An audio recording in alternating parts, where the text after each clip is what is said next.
Hi guys, Dave in Texas here. I've got a Variax line 6 on my work table today. Look at here. Nice little guitar. I love these things. They imitate anything. They'll do an acoustic guitar. Let's see what it says on the label. A Strat, a Telecaster.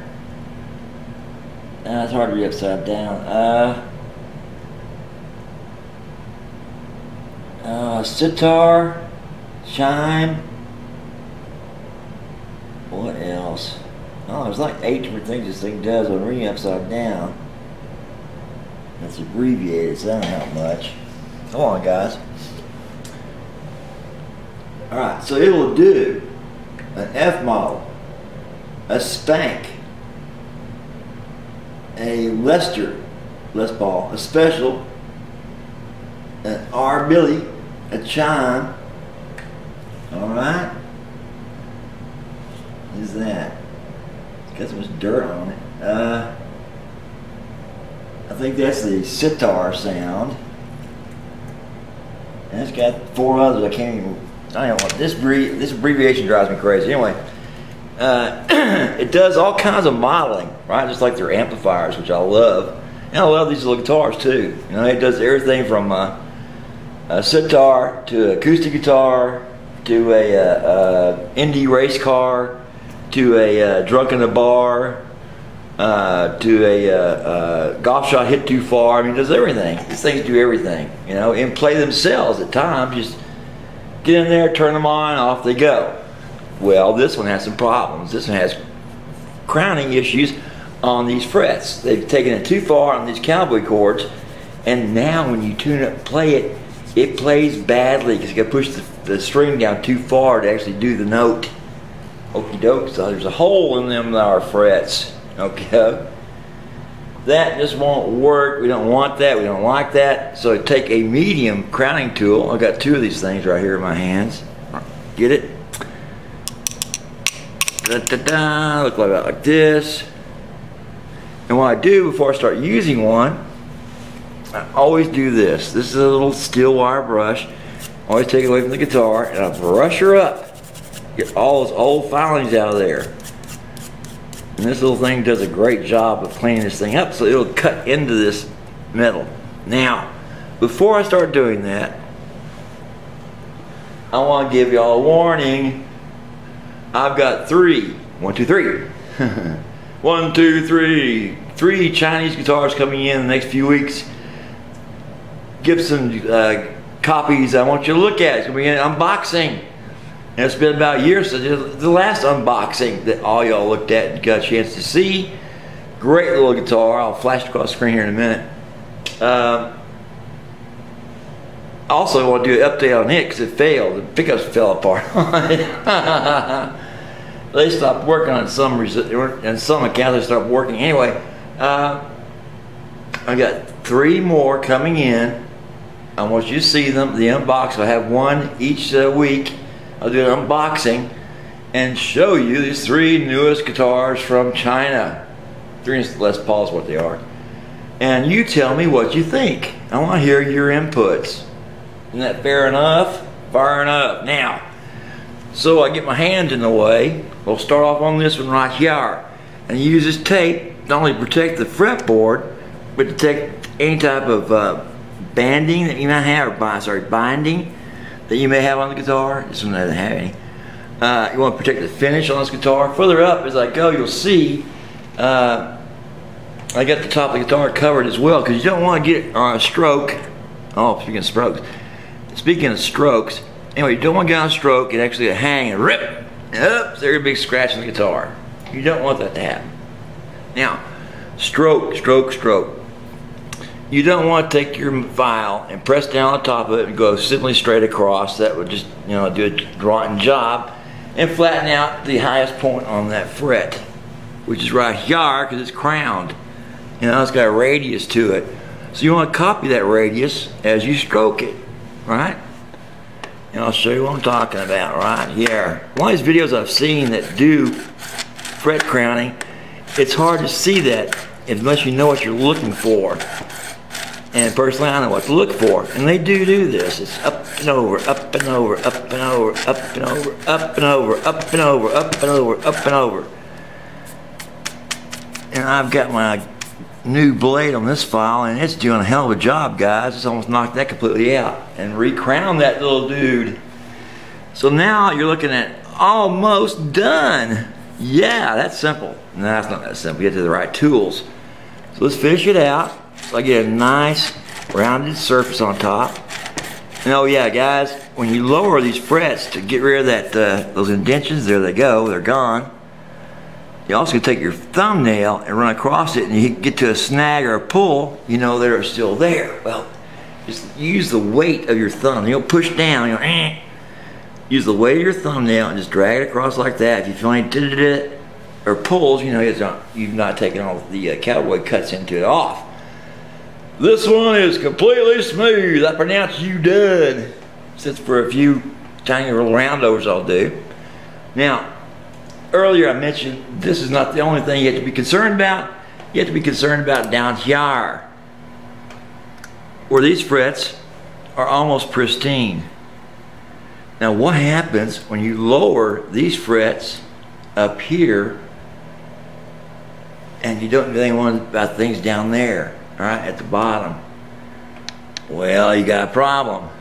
But you want to actually go through here and flatten all these frets with a flattening file, which I've got, and it's the exact same radius as this, and then go back and redo them over. No, I want to save as much metal on this guitar as I can. This will be the first time it's been recrowned. First time it's been recrowned. It needs it, obviously, but let's leave some space on this thing so that it can be recounted again before we do a fret job on it. You got that? So I'll take each of these frets individually, measure them as I go, and as I get down here to the ones that are more pristine, not been used, I still will file those and match the height of these to these down here. Whoops, where are you? Down here. Makes sense? It'd be the same as if I took a radius sander and just, you know, file them flat, and then use a scale to verify they're all flat. And those radius sanders look about like this. Okay, got a little radius to them. See that? And one sweep, 5-6 strokes, and they're all flat again. But I've also taken away about 10 years of play on this guitar when you do that. Is it quicker that way? Oh yeah, by a lot quicker. But doing it this way, you know, and measuring as you know go down the better frets, yeah, it takes more time to knock them down, but you have to knock them down. You can't just leave them up high because they'll play badly. You'll either have to jack up the action on it, which is no good, or have it slide down from the saddle this way, from the strings going kind of like this, you know, Don't want to do that either. So we're going to level these frets out and recrown at the same time. Isn't that cool? Hang in there. Also, I wanted to mention that this guitar is owned by Todd Eastman, a friend of mine, a new friend of mine. That's our bass player on our last 2 jams. Very nice guy. And yes, he is way into the music, my friends. Good bass player too, really good one. And what we're doing is still following that same action. We're trying to get rid of the coloring on top. Keep our strokes nice and neat. And I can still see the little indentions in there. Little dots, 6 little dots. They're slowly going away. We'll get to it. So now back to the cleaning job on this one file. what I really need to do is get that other blade out, the other medium blade out. Have them both cleaned and working.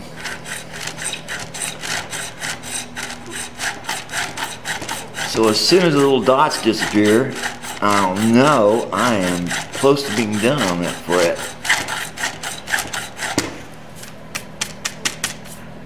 Oh, almost. Got one left. Right there at the, well, no, the G and the B are still left. So I gotta get those off there. Hang in there. Let's knock those last few down there and crown this fret up.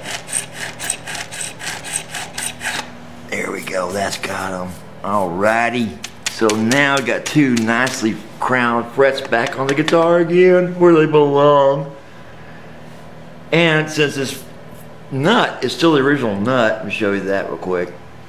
It has been worn, and what we do also, we check the height of the nut against the fret when we string it up.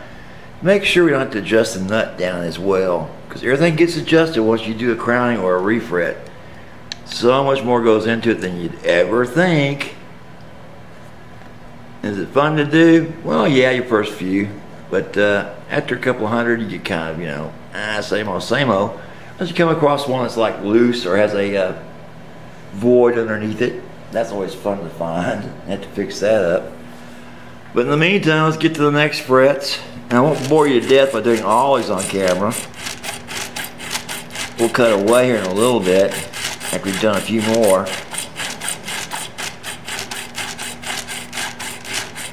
And we'll come back in when it's time to do the other work on it. And I'll come back in when it's time to do the measure up, to do the pristine frets. Get them all nice and even. Wow, this would be more trouble. That's the E and the B's give me problems.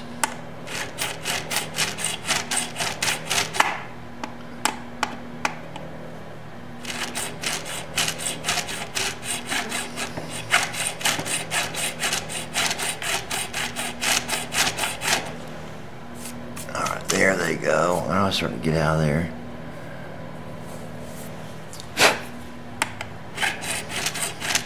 Like I said, this takes just tiny amounts of filed fret off here at a time. It's hard to relate to you the minimal amount it does take off.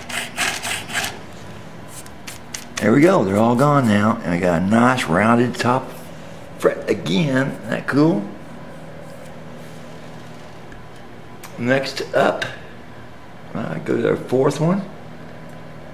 And I think I'll stop when we get to the sixth one and cut away and come back when it's time to do something more interesting than filing a fret. Okay, so let's do a few more of these and then we'll cut and shut down.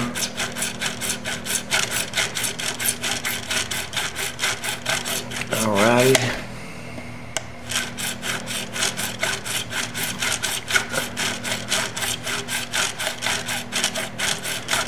Now, those magic marker marks on the frets themselves do help a lot.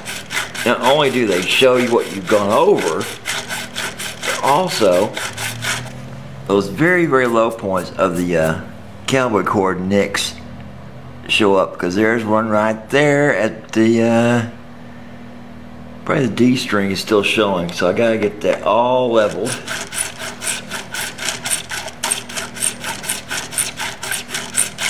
Let that go away. Yep, there's gone. Okay, so now the thumbnail test. Nothing. Those little indents are all gone. Okay, now also when you do this, you need to take some steel wool and just do a real quick, you know, polishing up, because this gets kind of rough here, guys, you know. So polish up on these once you finish the filing is a good idea. One more and then we'll cut away. Remember that motion. The motion in the ocean. Nice wavy type of thing. Come over the top, go to the back. Come over the top, go to the back. And each time you check it, so see I got 1, 2, 3, 4, those little tiny red marks still left on that fret. They gotta come off. That means I'm level. I'm getting real close. So I'll check it often. Still there.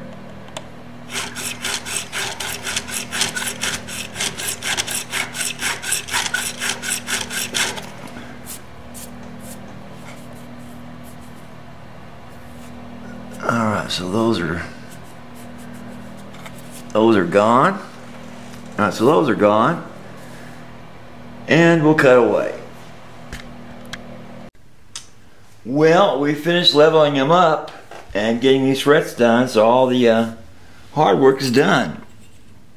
Next thing we do, we start testing this. Make sure I don't have any high frets here. I'm taking it across the 3 spot, right, with my little 3 fret rocker. And we're all straight and even and level. That's what we want to see. Okie dokie, now, final test is string this baby up and play it. So, let's go ahead and get strung up, and I won't bore you to tears on that, but we'll get strung up and go from there. Okay guys, Dave and Tex here, and what we're working on is Variax doing a new fret job on it, crowning his old frets. They were down pretty low, and unfortunately next time it's going to need a refret, but in the meantime this thing will play for 4 or 5 years. What do you think, Todd? Oh, I think it's going to play longer than 4 or 5 years. I'm real happy. Everything's real smooth. I'm going to do a little bit of bridge readjusting. It even felt a little high for me. So okay. You know, it's just everything. There's no, before there were like grooves in there. We'd use this for our main guitar playing in a band with, you know, because of all the variety it gives us, and sure, with the acoustic and the Les Paul and the Strat and all that. And this thing, especially down in this area, was all worn. You could see literally oh, they were deep valleys across these frets. You know, it was like so. Oh, it was bad. Hey, you know, you leveled it out. It reminded me of the Gibson Micro fret up here, which is why that's why I'm wanting to get this action down low, see how really terrorizing we can get with this thing. Well, right now it's at 25 thousandths above your first fret, which is good because that's about as low as you can go without fret buzzing. Yeah. But they may be some fret buzzing down the other end, like at the 5th or 6th, you know, depending. Yeah. And right when I did this, I made a straight neck. All right, put it back straight again, so it's nice and flat and straight. Okay. So that's the least chance of fret buzz, right, by having a straight neck. So it's nice and straight. It's not twisted or anything. It's in perfect condition. You know, it's good now to go. Like I said, 4 or 5 years, you just use the shit out of it. But you know, I don't know, because how long have you had it? This we've used the shit out of it for 4 or 5 years, and I bought it used. Oh, you bought it used? Yeah, okay. Yeah. Okay. I'm trying to remember. It might have been Guitar Center. Yeah, I thought 4 or 5 years you'd done that to it. Yeah, it was. It was already used before, so yeah. Yeah. Yeah, because man, I think in 4 or 5 years it's going to need an entire fret jobby. And I explained to you how that works, man. You know, you got to pull those frets. You got to oil that board up like crazy. And this is rosewood, so yes. I forgot, what was that stuff you said was the best to put on these kind of necks, the rosewood? Linseed oil. Linseed. Linseed, okay. Not lemon. Never lemon. Lemon on the finisher guitar, but not on the untreated wood, because lemon oil is made up of citric acid in the lemons, which breaks down wood fiber. That's what you don't want in your guitar. Okay. But that thing... Well, that's exactly what I put on one. Lemon Pledge, I think it was at one time. Well, that linseed oil will counteract it after a couple of applications. So every 4 to 5 months, take the strings off. You know, of course, you'll change strings more often than that, but every 4 to 5 months, do an application of linseed oil up and down the neck. Leave it for 10-15 minutes, let it soak in, right? And there you go. Mm-hmm. But that thing rounded out real nicely with these little files I've got here. You know, you tip into the fret ends. And use these little buggers here. Can I see one of those? Yeah, to round the tips off so there's no sharp or buzzed edge on them. Yeah, like down this away. So that you know you don't end up with a sharp fret. Now, how do you? I mean, you know, I don't want you to give away all your trade secrets, but how do you get these things so nice on the top? Oh gosh, that's those files, dude. I mean, these files are meant for your guitar. All right, these are mediums. See that? That's a medium fret file. Now the trade secret though is, that and never straight across, never straight across, and without digging in this way or that way into your frets and having all that blue stuff. What does that blue stuff do? What is that made out of? It's magic marker that you put on there to see how much you're taking away. Yeah. I put, I think, red stuff on yours, but anyway, the thing is, you know, oh yeah, that dye type stuff I saw on here, but I meant the blue coating on the frets. It's just tape. It's like, is it like a polyvinyl chloride or something? No, it's just paper tape. Because you'd have to be, you know. It's thick and won't let that file get through there to protect that fretboard, you know.